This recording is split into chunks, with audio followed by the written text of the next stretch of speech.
right. Thank you so much for joining me for my second episode of the Salisia Webber Talk Show. I have a surprise for you guys. I am in Dubai. I've been trying to come here for so long. It has been the most amazing week of my life. And I am here with my dear friend Joe. Joe actually lives in Dubai, but his story is so incredible. We're going to talk about life in Dubai, coming to Dubai from another country, and all of the things, or I should say some of the things he has planned for the future. This is an episode that you don't want to miss. This episode is for entrepreneurs. This episode is for dreamers. This episode is for those who always wondered what the life was like in Dubai. Welcome to the Salisia Webber Talk Show. Joe, thank you so much for being with me today. Thank you so much for taking this spontaneous request to be a guest on my talk show, my brand new talk show. And by the time everyone at home sees this, they'll say, "Oh, that's where she was. She was in Dubai." So welcome. And is there anything you'd like to say off the bat? First, let's start off by you introducing yourself. Who is Joe? Well, thank you for having me on this great talk show. My name is Joe. Popularly, they call me Joe here. Yeah, I'm from Ghana. I've been in Dubai for like 3 years. I currently work with one of these multinational companies here. And yeah, Dubai is quite incredible. Yeah. Yeah, very, very incredible. Okay, we're going to get into that. I want to hear. We should. I want to hear what you mean by incredible. Okay. So I have a few questions for you, and this is going to be very conversational. Off camera, we both act like two kids, always giggling and talking, but we're going to try to remain professional to get through this episode. So don't be surprised if I just ask you a question that you may not have been prepared for, because we're being spontaneous, right? So let's go for it. No problem. Let's get into it. I have even considered relocating to other countries. Sometimes when I get very frustrated, the climate of the U.S. right now, sometimes, jokingly, you're thinking like, I just want to go to another country. This is too much for me. Who am I going to vote for and all that stuff? But in all seriousness, what motivated you to relocate to Dubai? Well, I think it's my passion for what I do. Which is? I'm a brand designer. Okay. Yeah, okay. Brand designer is more like a pro version of a graphic designer. So I am a graphic designer. I was a graphic designer. Then I got direct employed. Direct employment here. That's actually what motivated me to come, because when I saw Dubai and how the city looked like, the city landscapes, and then whatever they are doing in it is so incredible that I said, oh, okay. I want to be a part of that. This is a tech country, and then I need to be here, and then I need to exploit, and then, learn stuff and do a lot of things. Because if you watch Dubai from the internet, it is so different from when you come here. I think it is more relaxing and more nice for you to experience it physically than whatever you see on the internet. Yes. So when I saw it, that was back in 2021. I said, okay, let me take this opportunity. Then I decided to move. So I think, that is what motivates me to be here. Now, I'm agreeing with you. What I imagine, based off of movies, what I've seen on TikTok, what I imagine before coming here myself to experience Dubai. And see, I'm not just here experiencing Dubai as a tourist only. I'm here for business purposes. Oh. I am here to expand my consulting company, Provision e-commerce company, which is why, we started talking more in depth about business and tech and all that. So now I want to ask you, because coming here, I was going based off of what I had seen and heard, but it has been a dream. Like, if I could just stay here right now, I probably would. It has been a dream. The people that live here are so welcoming, so nice. Yeah. Shout out to the JW Marriott Hotel downtown. The love you guys have shown me. It's just been a really great experience. So my next question for you is, initially speaking, with your experience here, what were some of the cultural differences and lifestyles you needed to get used to that maybe was different from Ghana or any other country you have been to? Well, this question, I think I need to sit up a bit. This is going to be juicy. So, with cultural experiences, I think UAE and Ghana somehow has some similar cultural differences. They share some similarities. Ghana, we deal with respect a lot, respecting Love the it. elderly, taking care of your parent, those kind of things. So it was quite easy for me to move here. And also the religious aspect.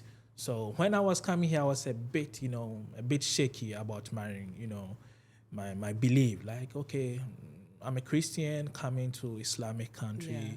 how the things I was will be curious like. about that. Yeah. So when I landed here, and then I realized that, we even have some, churches here that you can go. And we even have some Ghanaian churches here, that you can go. I was like, okay. I never knew this. I thought in Islamic countries, it is holy, Yeah. the Muslims there and all that. So that is one thing that I find really shocked. And also the respect, how people treat you here, I how love that. people give you the respect that you deserve. I think I'm from Ghana. We do that. But when I got to UAE, specifically Dubai, it was amazing. I was like, wow, like you people treat, the respect old, young, kid, whatever. They've been calling me ma'am all week. I felt like a bougie auntie. Ma'am, how may I assist you? I said, okay. I finally reached that point in my life. I am a ma'am. So yeah, that is one thing I find very interesting when I came here, that I say, okay, I think this is a great place to work. And then I'm being honest with you, I don't regret moving to Dubai. Oh. I don't. You know your friends from Ghana, your family is going to hear this. Well, mom and dad, proud. mom and dad, I'm sorry, but I don't think I'm coming to Ghana now. Dubai is a nice place to be, Wait a minute now. 1 second. I know we're talking about Dubai, but I heard about Dirty December. And I feel like I need to be in Dubai in December. I'm sorry, Ghana in December. Should we talk about that at another time?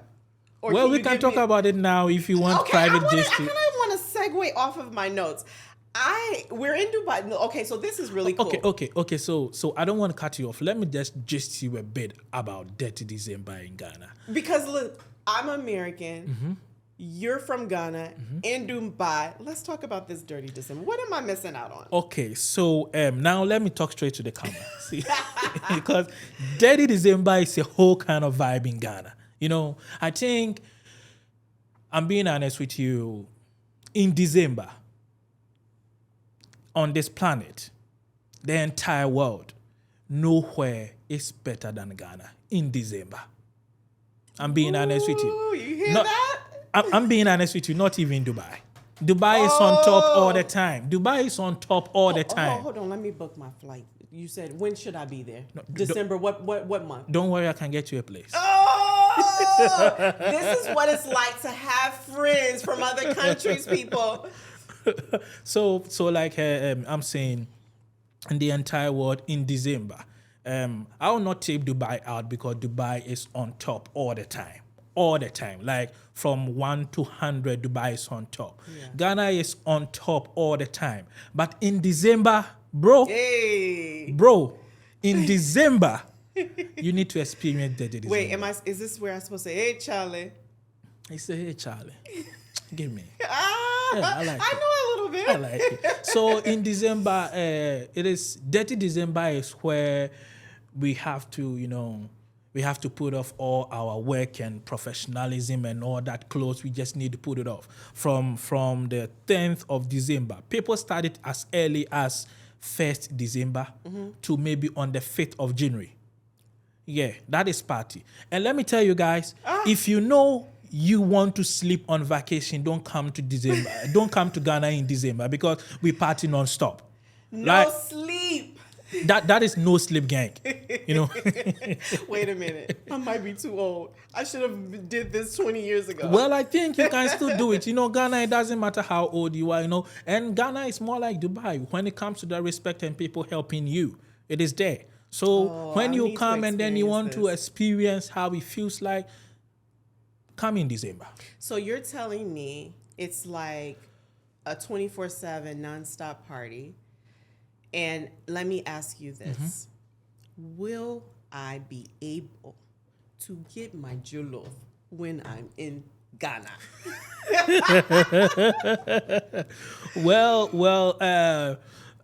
This question might sound some kind of way when it comes to jollof, because jollof is kind of sensitive topic, especially with my people. Oh, I think I'm gonna hurt some hearts with what I gotta say next. This Nigerians, you know, when it comes to jollof. Actually, Ghana has the best jollof. Hey, you heard it here, Salisia Webber Talk Show. You repeat that? Ghana has the best jollof.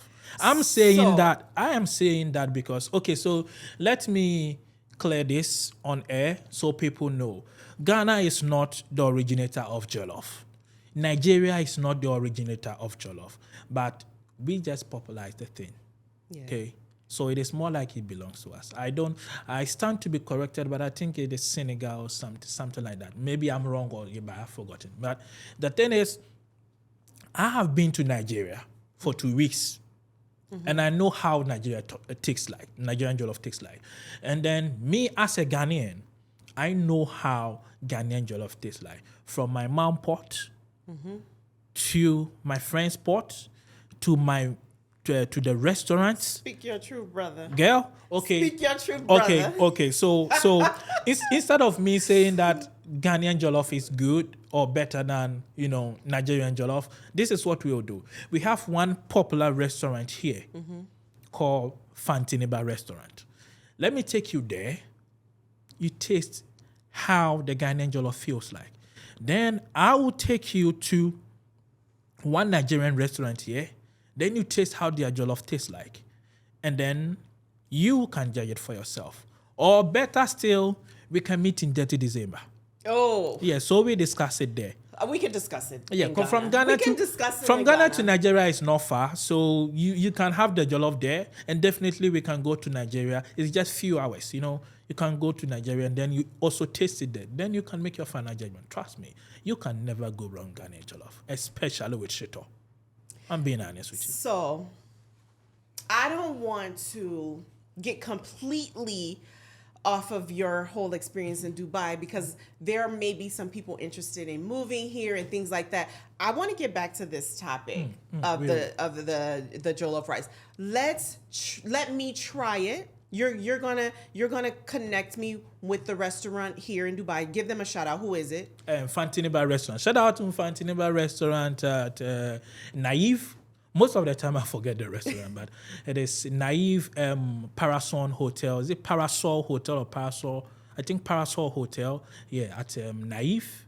Yeah, Naive Interchange. Yeah. You're gonna hook me up with that, and then before I leave Dubai, I'm going to give because you know I have a lot of experience with Nigerian jollof rice. Yeah, so then I'm going to give you my take on it, okay? No, is that fair?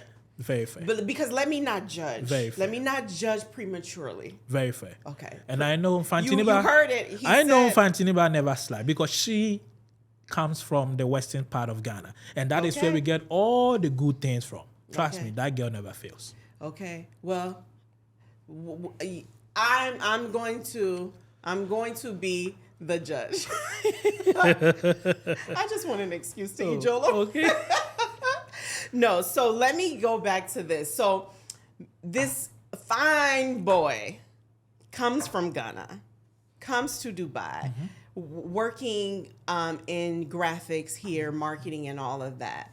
So you notice some cultural differences, but you also see some similarities from back home, which I'm sure helps.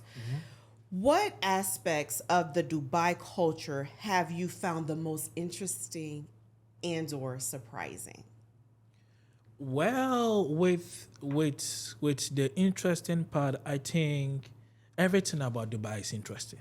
I'm being 100% honest with you. From how the city moved from nothing to where it is now. If you go and read the biography of Dubai, how this have just transformed the whole thing. The whole thing is people only know about Dubai.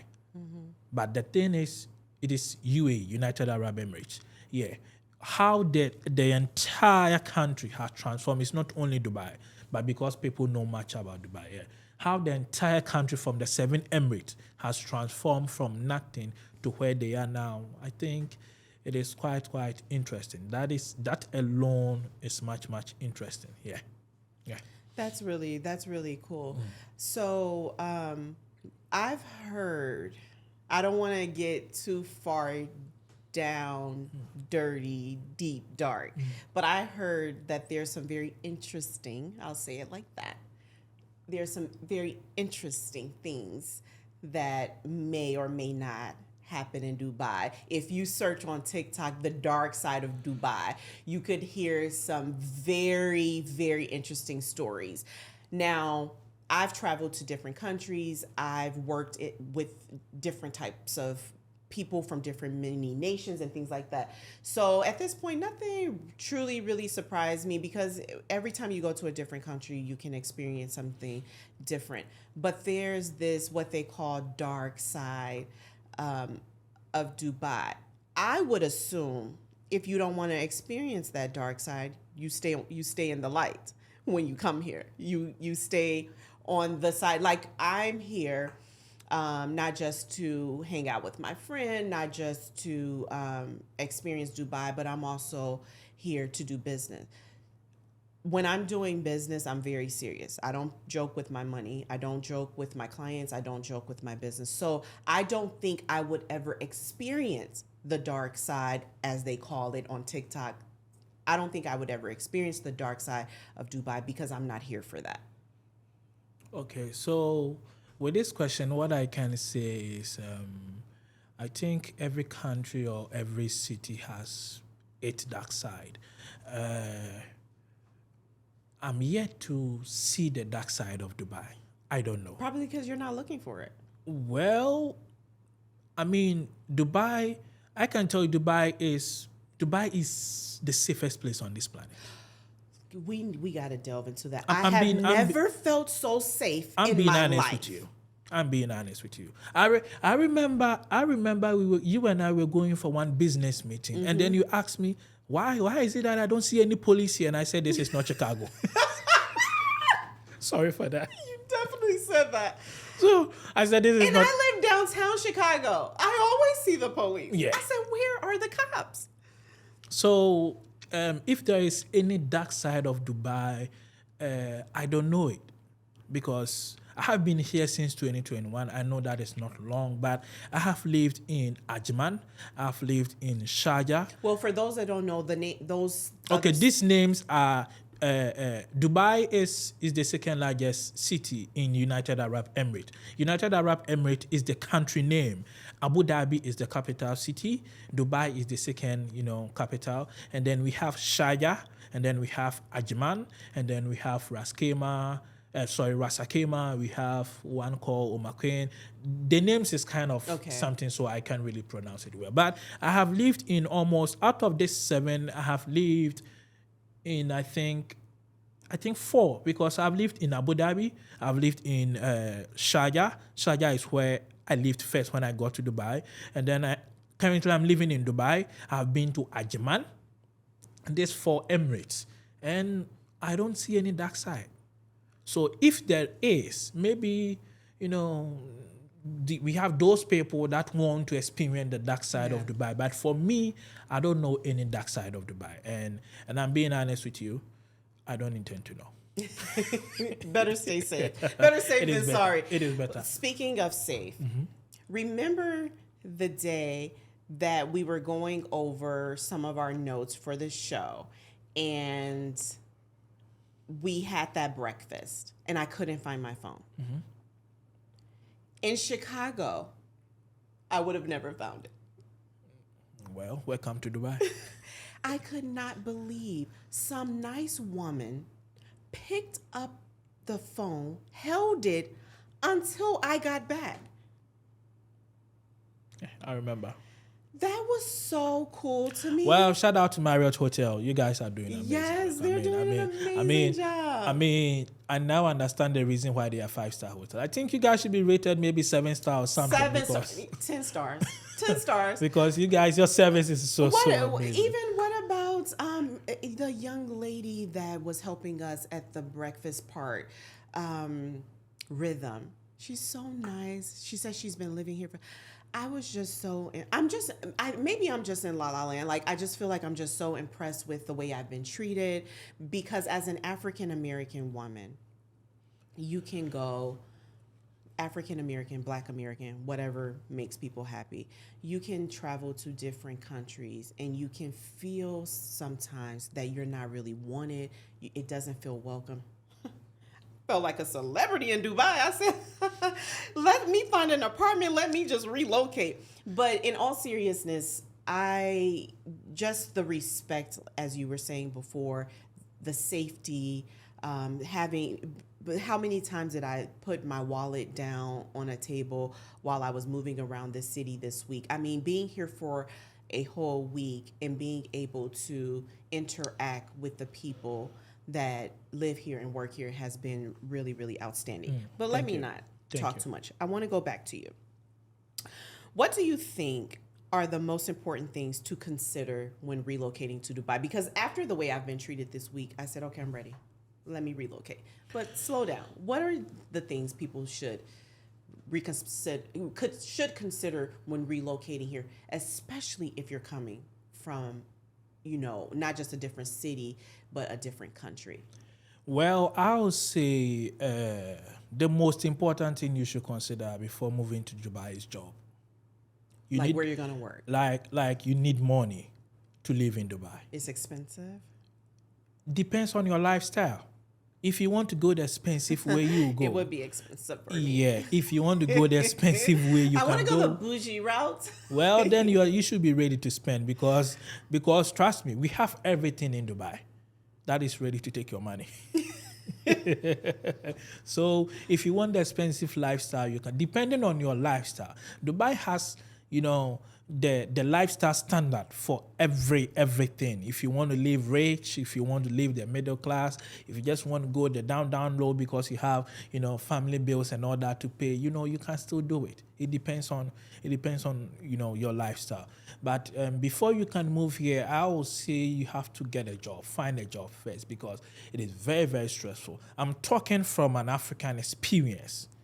It is very, very stressful and very, very hard if you live in Dubai and you don't have a job or you don't have any source of income. Let me put it that way, because not everybody wants to just go to the office and work for somebody. Some people like to run their own business, So if you don't have any of those things and you are just coming to Dubai for whatever reason you are coming to look for, it will be very difficult for you. So you have to get a job. And do you know the funny thing? When you get a job here, the company sponsors you to come here. Yeah. Okay. So you can find a job online. The company, you have to make sure that it is legit though. And then the company will sponsor you to come here. When you come here, then you can probably live good. Yeah, I think that is it. You know what? The reason, I'm not being rude, the reason why I'm looking at my phone is because I had a meeting with, I want to make sure I'm saying their name correctly. What is the name? I had a meeting while I was here because I think when you go to a new country and you want to register your business, you need to do it right the first time. Mm-hmm. So shout out to Lifna at the corporate, she works for Corporate Business Services here in Dubai. Yeah, so I think they're in downtown. They're in downtown, and I had a meeting with them so that I can understand what it would be like to expand my business here, my consulting business, Provision e-commerce company. And I wanted to understand what that process would look like. And they're a consulting company that helps company register here in Dubai. And what I learned is there's two ways that you can do it, mainland or free zone. I won't get into all that. You have to book an appointment with them to learn all that. But if you choose mainland, you can get more than one visa. So if I start my business here and I have my business partner and then I want to hire 4 more people, then you can do that, by getting the visas, because you're like pretty much telling the government that I'll be responsible for these people. They're under my company's visa. Is that a bit how it works? Yeah, that is how it works actually. I don't know how it works outside Dubai because apart from Africa and Dubai, I haven't really been, in some other parts. So here, the company pays for everything. So if you want to set up a business here, you should be prepared for it. Let me tell you, Dubai is fancy. But if you want to set up a business here, you should be prepared for it because the company pays for everything. You need to pay for the accommodation of your workers, and you have to make sure that you give them good accommodation. Yeah. You need to pay them good salary, and then you have to give them some extra benefit. The government has put things in place that will make you working here so comfortable. That's what I've been hearing. Yeah. They have put measures in place for you who are coming to work here to feel very, very comfortable. So at the end of the day, what you need to do is just to put your utmost or your best in the company and to make sure that the company succeed, because the company is also going to spend money on you. So the company need to get a return from you. Yeah. Apart from that, I think everything is okay. So are you saying like once when a company is sponsoring you, they could take care of your shelter, transportation, food, things like that? Well, with that, I can say it depends on the company. But I know it is a law here that when company sponsor you here, when company employs you to Dubai, they take care of your housing.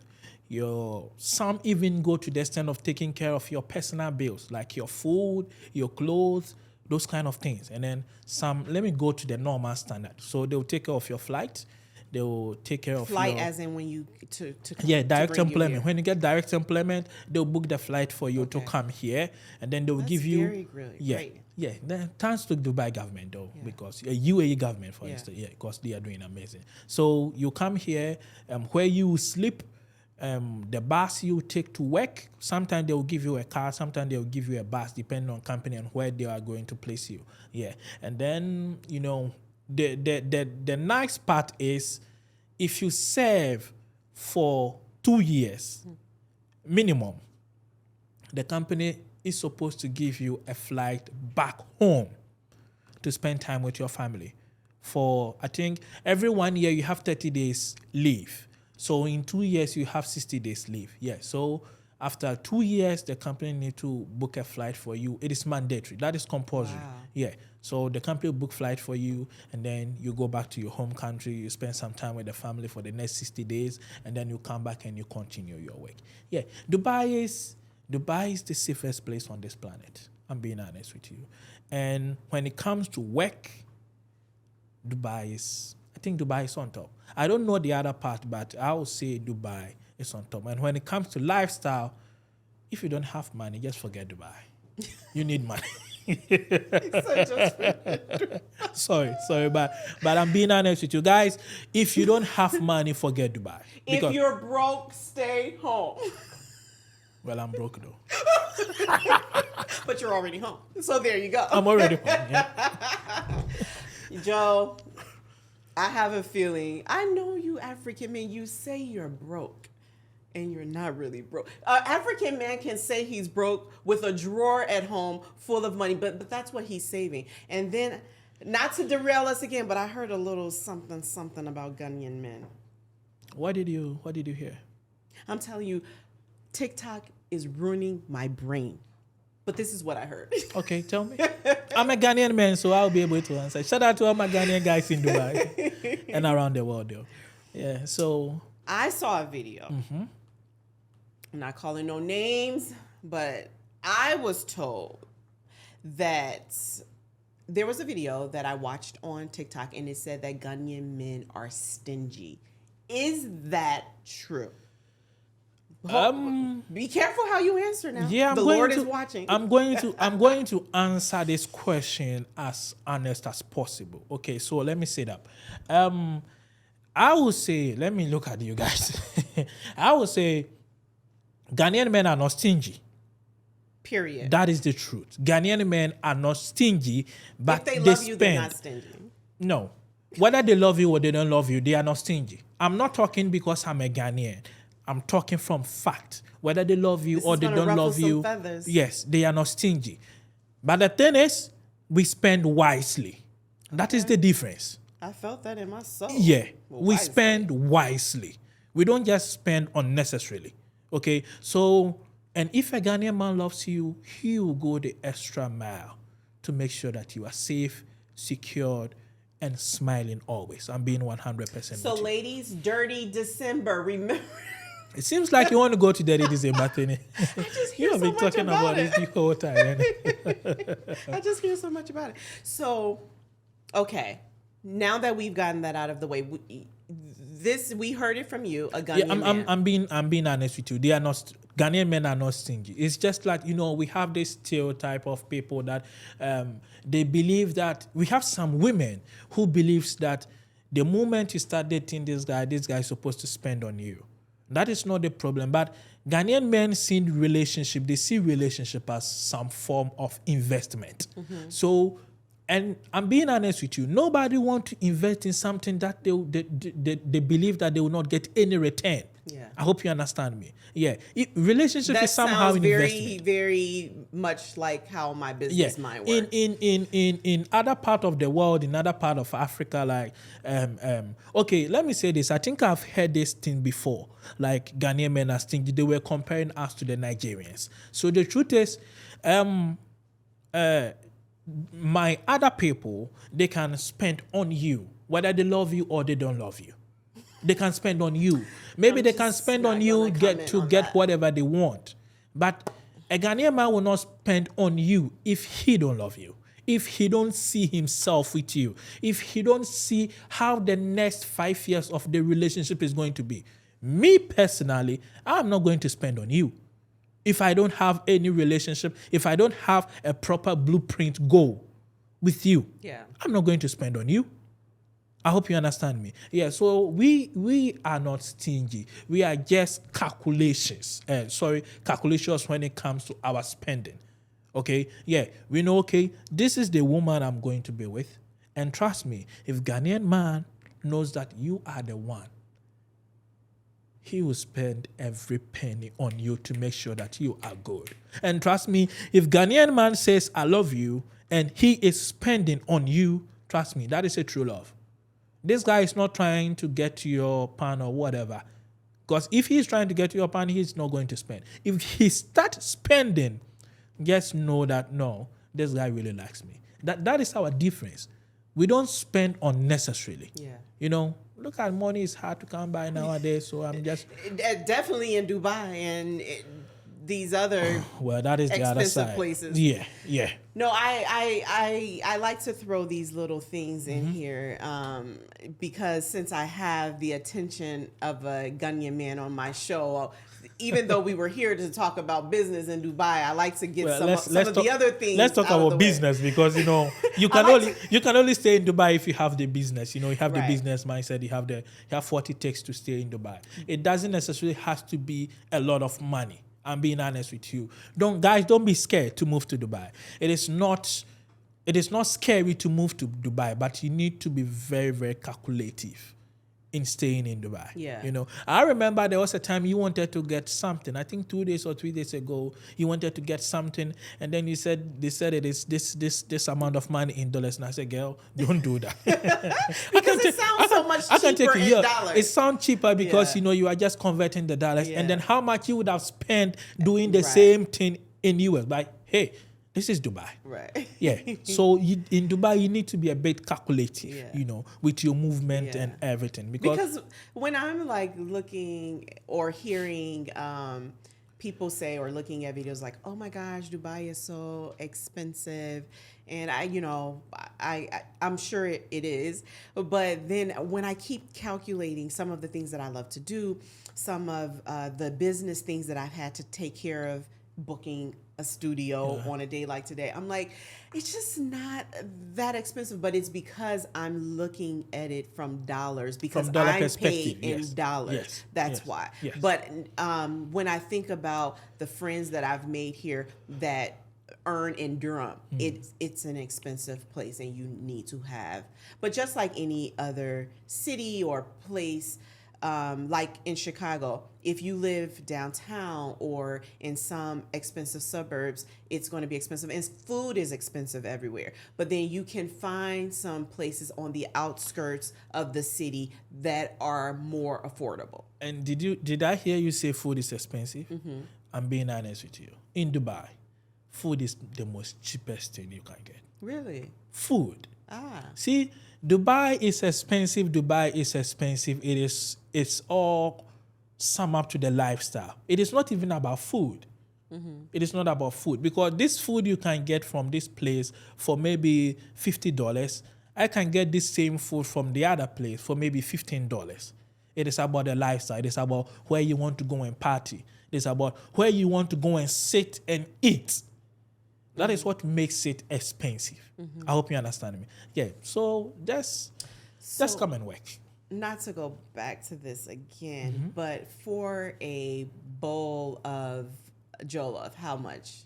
For in Dubai? Yeah. Yeah, like once again, shout Or out to plates or Fantiniba restaurant.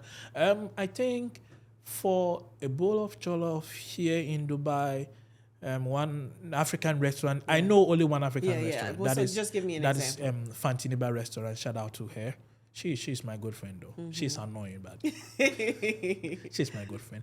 Yeah, I think it's only 30 dirham, and 30 dirham is not even up to $10. Oh wow. Yeah. Wow. And not up to $10. Yeah, and then 30 dirham is quite okay. It is you that is the amount of money you can spend on lunch. You know, it is very, very normal. Very, very normal. So let's do this. When we come back, you promised to take me to try jollof rice. So when we come back, I am going to have my results, my take. And in this war, is jollof from Nigeria or Ghana better? Well, it is what it is. You'll find the answer yourself. Okay, when we come back, you'll find out my answer. Thank you so much. It's Joe. So, lunch was really good. Thank you for letting me experience Ghanaian jollof rice. You see, I'm quiet. You are quiet. Now give me your result. From a scale to 10, 1 to 10. I have a lot of experience with Nigerian jollof rice. Yeah, I know, I think. I just had the opportunity to try Ghanaian rice from your friend's restaurant. I'm not done eating. I'm going to close this show out very soon because I want to finish eating it. Guys, we're done. Can I just say, chef's kiss. We win. Ghana win all the time. Chef's kiss. We win. Chef's kiss. We win. But I'm a lover, not a fighter. I'm a woman of peace. I will not get in between Nigerians and Ghanaians as an American. Well, I don't think you are getting between. I think you have already answered the question. But when I say it was amazing. We are just on top. It was so good.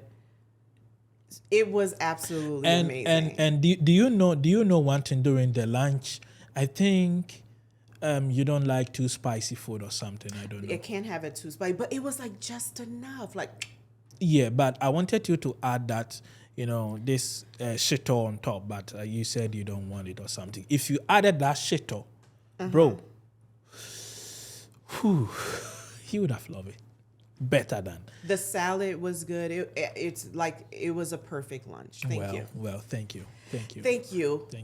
Ghanaian jollof rice in Dubai. It doesn't get any better than that. Well, then wait. you have to wait for 30 December because that is where you are going to meet the home. Oh. This is Ghanaian Dubai jollof. Now, when we go home to 30 December, that is where you are going to meet the Ghanaian spicy Ghanaian jollof with this Ghanaian flavor. This is Dubai environment. When I take you to Ghana, you see the jollof with this Ghanaian environment. That is a whole different thing. I'm looking forward Yeah, from the look to of things, I think I want to take you to 30 December because you need to experience how it feels like. Guys. I think you guys need to be available in December. But before they go there in December, I have another question for you about Dubai. Okay. What do you miss the most about your home country now that you live in Dubai? Okay, so I would say I don't really miss anything. Okay. It is funny, yeah. It is funny, but I don't really miss. I don't really miss anything because the culture difference here. Dubai is flexible. Okay, Dubai is very, very flexible. If you're a Christian, when you come here, we have churches. More than 1,000 churches here you can go. If you are, Islam or whatever, other any religious entity that you are part of, you can find them in Dubai. You just need to do a bit of research. So when I was in Sharjah, okay, I used to miss my home food. Okay. That is the Ghanaian jollof, the wache, the benku, fufu. I'm a fufu kind of guy. I just need to eat the fufu. You see, all this I got on me comes from that fufu. So I used to miss that. But when I moved from that place to Dubai, then I realized that, we have a lot of African restaurants in Dubai that are doing amazing. And since then, I don't miss anything from Ghana because it was only the food, it was only the food. I'm sure you miss your parents. With my parents, I would not say, I don't want to put them in this conversation because I miss them. Yeah, that's a different type of thing. This is where I would say it is hard to be a man. The last time my mom saw me was back in 2017. I think it was February 2017. That was the last time my mom saw me, and I said goodbye. I'm just trying to make a living, and then I'll come back very soon. And I think it's been more than 5 years or something, 5 or 7 years or 8 years. I don't really know yet. And then I still haven't been. Yeah. I've been able to return home, but I'll go home next year or probably ending of this year or something. Okay. Yeah. Apart from that I miss the family. I miss my sisters. They are so annoying, but I still love them. Because I'm hustling here because of them. Yeah. I'm being 100% with you. That's a blessing. I'm the first child of my parent, and then I have how strong. Africans we have a big family, so I have like 8 siblings behind me. So I just need to level up. Yeah. This is the more reason why I'm not going to spend unnecessary money on anybody. Okay, let me get into that. There's one more question. We're gonna be wrapping up, but they don't need to show that part though. That unnecessary part. We're gonna start wrapping up. So, how has living in Dubai influenced your personal and/or professional goals? This one, Dubai has influenced me a lot. We don't need your philosophical answer. Just speak to us very plainly, because I want to ask the hidden question after this. Okay. No pressure. No pressure. Okay, so Dubai has influenced me in so many ways. Okay, for instance, when it comes to work ethics, I used to have zero work ethics when it comes to working in a corporate environment. In Ghana, I was doing my own thing. I worked with from 1-2 companies, and I started doing my own thing before I moved to Dubai. When I got to Dubai, I started working in some 1 or 2 places, and I got myself in this corporate environment. Then I realized that, there are a lot of things that I need to learn. And then, the system is different. Here in Dubai, you need to be on top. you know,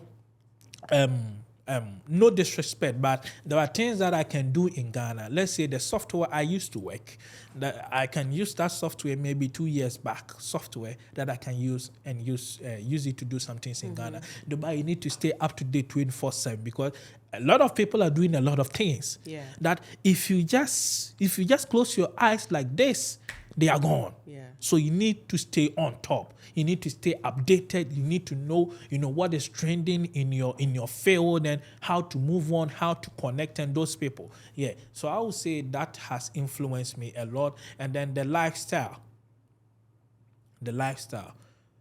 I learned how to say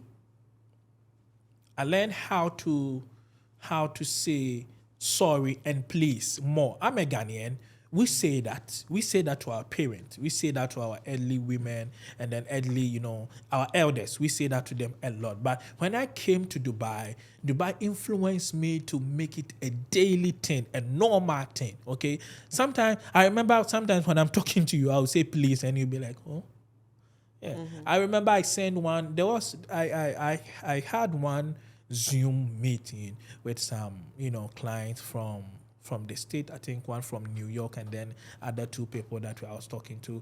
And then we were doing the Zoom conversation. I said, please, can I do this and that? So the lady, there was one white lady there, and she said, oh, what is this please all about?